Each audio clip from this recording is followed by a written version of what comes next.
സുഹൃത്തുക്കളെ, പി അൻവർ ഉയർത്തിയ വിവാദങ്ങളാണ് കഴിഞ്ഞ കുറച്ച് നാളുകളായി, ആഴ്ചകളായി നമ്മൾ കണ്ടുകൊണ്ടിരിക്കുന്നത്.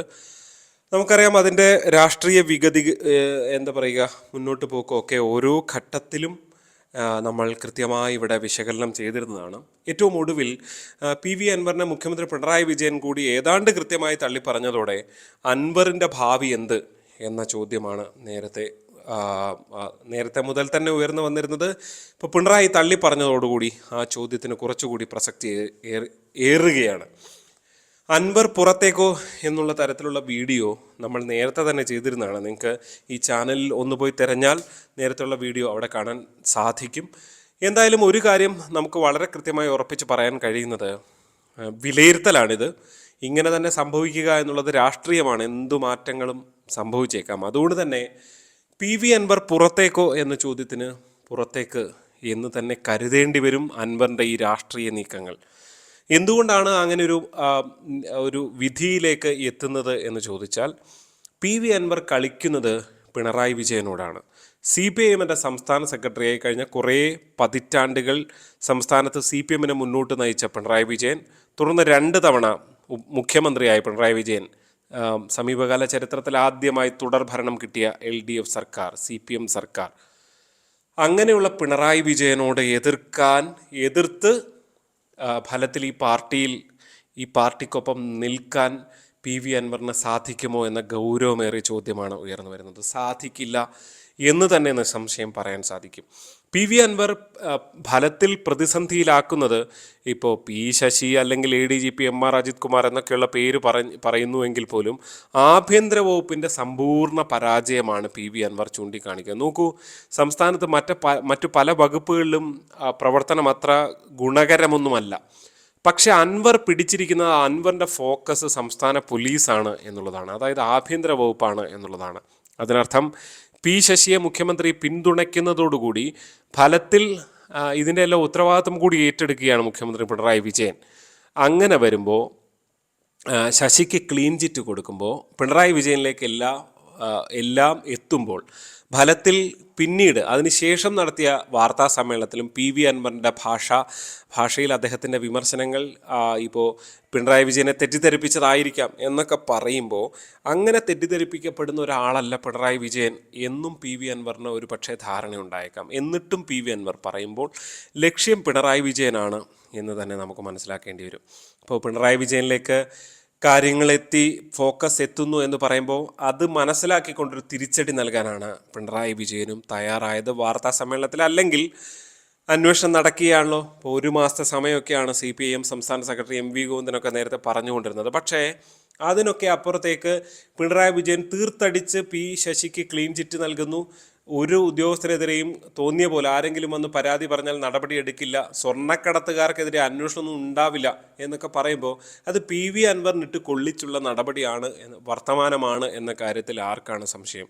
ഇപ്പോൾ സുജിത് ദാസിനെതിരെ തന്നെ നടപടി ഉണ്ടായത് അത് അദ്ദേഹത്തിൻ്റെ ഫോൺ സംഭാഷണത്തിൽ അദ്ദേഹം പങ്കുവെച്ച ചില വിവരങ്ങൾ ആശയവിനിമയത്തിലെ പ്രശ്നം കൊണ്ടാണ് എന്ന് പറയുന്നു. മറ്റാർക്കെങ്കിലും എതിരെ എന്തെങ്കിലും നടപടിയെടുക്കാൻ ഈ ഘട്ടത്തിൽ ഫലത്തിൽ സംസ്ഥാന സർക്കാർ തീരുമാനിച്ചിട്ടില്ല എന്ന് പറയുമ്പോൾ, ഇപ്പോൾ ആരാണ് വാദി ആരാണ് പ്രതി എന്നൊന്നും പോലും ഇപ്പോൾ തീരുമാനിക്കാൻ കഴിയില്ല എന്ന് മുഖ്യമന്ത്രി പിണറായി വിജയൻ പറയുമ്പോൾ, ഫലത്തിൽ ADGP MR അജിത് കുമാറിനെയും സുജിത് ദാസ് ഉൾപ്പെടെയുള്ള ഉദ്യോഗസ്ഥർക്കുമൊപ്പമാണ് പിണറായി എന്നുകൂടി നമുക്ക് ചേർത്ത് വെച്ച് മനസ്സിലാക്കേണ്ടി വരും. അതായത് പിണറായി ഡയറക്റ്റ് അൻവറിനെ തള്ളിപ്പറയുകയാണ്. അങ്ങനെ തള്ളിപ്പറയപ്പെട്ട അൻവറിന് ഇനി LDF രാഷ്ട്രീയത്തിൽ പ്രസക്തിയുണ്ടോ എന്നുള്ളതാണ്.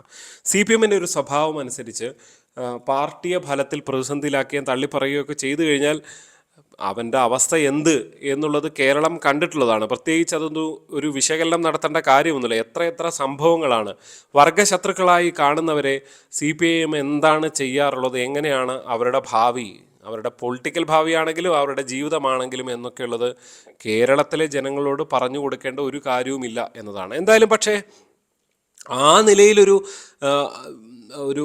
ഒരു എന്തെങ്കിലും ടാർഗറ്റ് ചെയ്തിട്ട് അതായത് ഗവർണർ ഒരു പരാതി തന്നിട്ടുണ്ട്, ഈ ഫോൺ ചോർത്തിയ എന്ന് അൻവർ പറയുമ്പോൾ അതിനെതിരെ കൂടെ അന്വേഷണം വേണമെന്ന് ഗവർണർ ആവശ്യപ്പെട്ടിട്ടുണ്ട് എന്ന് മുഖ്യമന്ത്രി പിണറായി വിജയൻ തന്നെ എടുത്തു പറയുമ്പോൾ, അൻവറിനെതിരെയും ചില കുരുക്കുകൾ CPM ഒരുക്കുന്നു എന്ന് തന്നെ പറയേണ്ടി വരും. അതായത് ഫലത്തിൽ അൻവറിനെതിരെ ഭാവിയിൽ അധിക വിദൂര ഭാവിയിൽ അല്ലാതെ സമീപ ഭാവിയിൽ തന്നെ കേസടക്കമുള്ള നടപടികൾ വരും. അൻവറിനെ ചോദ്യം ചെയ്യാനുള്ള കാര്യങ്ങളും അതുമായി ബന്ധപ്പെട്ട് മുന്നോട്ട് പോകാനാണ് സാധ്യത. അൻവറും അത് മുന്നിൽ കണ്ടുകൊണ്ടാണ് പറയുന്നത്, എന്നെ അങ്ങ് കൊന്നു കളഞ്ഞാലും കുഴപ്പമില്ല എന്നൊക്കെ മറുപടി പറയുന്നതിലേക്ക് അൻവർ എത്തുമ്പോൾ ഇത് രണ്ടുപേരുടെ വർത്തമാനമാണ്. ഈ രണ്ടുപേരുടെ നിലപാടിലേക്ക് എത്തുമ്പോൾ ഒരു കാര്യം അൻവറിൽ നിന്ന് ഉറപ്പിക്കാം, അൻവർ പാർട്ടി പുറത്താക്കിയാലും പിണറായിയെ തള്ളിപ്പറയില്ല എന്നൊക്കെ പറയുമ്പോൾ അൻവർ പുറത്താക്കൽ പ്രതീക്ഷിക്കുന്നുണ്ട്. അതല്ലെങ്കിൽ ഇനിയും ഇത്തരം പരാമർശങ്ങളുമായി മുന്നോട്ട് പോകും. അൻവർ പാർട്ടി നടപടി ഏൽക്കേണ്ടി വരും. അല്ലെങ്കിൽ അൻവർ ഒരു ഘട്ടത്തിൽ CPM-നെ തള്ളിപ്പറയും. കാരണം താൻ പറഞ്ഞതിനൊപ്പം നിൽക്കാനല്ലേ അൻവറിന് കഴിയുകയുള്ളൂ. അങ്ങനെയൊക്കെയുള്ള ഗുരുതരമായ കാര്യം പറഞ്ഞിട്ടും ഈ പാർട്ടി ADGP ഒക്കെ സംരക്ഷിക്കുകയാണ് എന്ന് പറയുമ്പോൾ അൻവറിന് പുറത്തേക്ക് പോകേണ്ടി വരുന്ന സാഹചര്യം തന്നെയാണുള്ളത്. കാരണം അൻവറിൻ്റെ ഒരു പൊളിറ്റിക്കൽ ശൈലി അങ്ങനെയാണ്. അൻവർ ഒരു പുറത്ത് വർത്തമാനം പറഞ്ഞ് അങ്ങനെ കയ്യടി നേടുകയും ആ നിലയിൽ ഒരു ഫൈറ്റർ എന്ന പ്രതീതി ഉണ്ടാക്കുകയും ചെയ്യുന്ന സ്വഭാവമാണ് PV അൻവറിനെ സംബന്ധിച്ചുള്ളത്. അപ്പോൾ അങ്ങനെ ഒരു അൻവറിന് ഈ പാർട്ടിയിൽ തുടരാൻ കഴിയില്ല. അൻവർ പുറത്തേക്കാകും.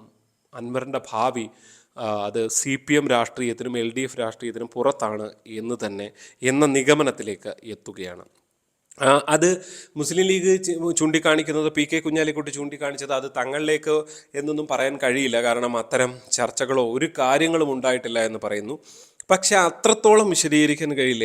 എത്ര രാഷ്ട്രീയ നേതാക്കൾ ഇപ്പോൾ നെയ്യാറ്റിൻകരയിൽ CPM-ൻ്റെ MLA ആയ സെൽവരാജിനെ അടക്കം ഇപ്പുറത്തേക്ക് ചാടിച്ച പാരമ്പര്യം UDF-നുണ്ട്. അങ്ങനെ ചാടിക്കാനൊക്കെ വളരെ എളുപ്പത്തിൽ കഴിവുള്ളവർ UDF രാഷ്ട്രീയത്തിൽ അന്ന് ഉമ്മൻചാണ്ടിയെ പോലെ ഉള്ളവരുണ്ടായിരുന്നു. ഇപ്പോഴും അങ്ങനെയുള്ളവർ തന്നെ ഉണ്ടാകണമെന്നില്ല. പക്ഷെ അൻവർ ഒരുപക്ഷെ പഴയ കോൺഗ്രസ്സുകാരനാണ്. K മുരളീധരനൊപ്പം കോൺഗ്രസിൽ ഉണ്ടായിരുന്ന ആളാണ് PV അൻവർ. അൻവറിൻ്റെ പിതാവ് പഴയ AICC അംഗമാണ് എന്നാണ് മനസ്സിലാക്കുന്നത്. അങ്ങനെയൊക്കെയുള്ള കോൺഗ്രസ് പാരമ്പര്യമുള്ള അൻവറിന് കോൺഗ്രസിൽ നിന്നാൽ ജയിക്കുന്ന ആര്യാടൻ്റെ സ്വന്തം മണ്ഡലമായ നിലമ്പൂരിൽ നിന്ന് ജയിക്കാൻ വളരെ എളുപ്പം. ഇപ്പോൾ അൻവർ ഒറ്റയ്ക്കാണ് ജയിച്ചുകൊണ്ടിരിക്കുന്നത്. കാരണം അൻവർ അവിടെ ഒരു സാമ്രാജ്യം ഉണ്ടാക്കിയിട്ടുണ്ട്. ഇപ്പോൾ തോമസ് ചാണ്ടിയൊക്കെ കുട്ടനാട് ഉണ്ടാക്കിയതുപോലെ തന്നെ ഒരു സാമ്രാജ്യം ഓരോ മണ്ഡലങ്ങൾ കേന്ദ്രീകരിച്ച് ഉണ്ടാക്കുന്ന ആളാണ് PV അൻവറിനെ പോലെയുള്ളവർ. അതുകൊണ്ട് തന്നെ അൻവറിന് ജയം എളുപ്പമാണ്. മാത്രമല്ല വരുന്നത് ഒരു UDF സർക്കാരാണ് എന്ന് PV അൻവർ പ്രതീക്ഷിക്കുമ്പോൾ UDF മന്ത്രിയാകാൻ കൂടി ഒരു പക്ഷേ അൻവറിന് താല്പര്യമുണ്ടെങ്കിൽ നമുക്കത് തള്ളിക്കളയാൻ കഴിയില്ല. എന്തായാലും ഒരു സ്വതന്ത്ര സ്ഥാനാർത്ഥിയായി പോലും അൻവർ വന്നാൽ അത്ഭുതപ്പെടാൻ കഴിയില്ല എന്ന് തന്നെ പറയേണ്ടി വരും. എന്തായാലും ഒരു കാര്യം ഉറപ്പാണ്, വരുന്ന നിയമസഭാ തെരഞ്ഞെടുപ്പിന് മുന്നോടിയായിട്ടായിരിക്കും ഈ രാഷ്ട്രീയ മാറ്റങ്ങൾ ഉണ്ടാകുക. അതുവരെ CPM-നെ കുത്താനായിരിക്കും PV അൻവർ തയ്യാറാകുക.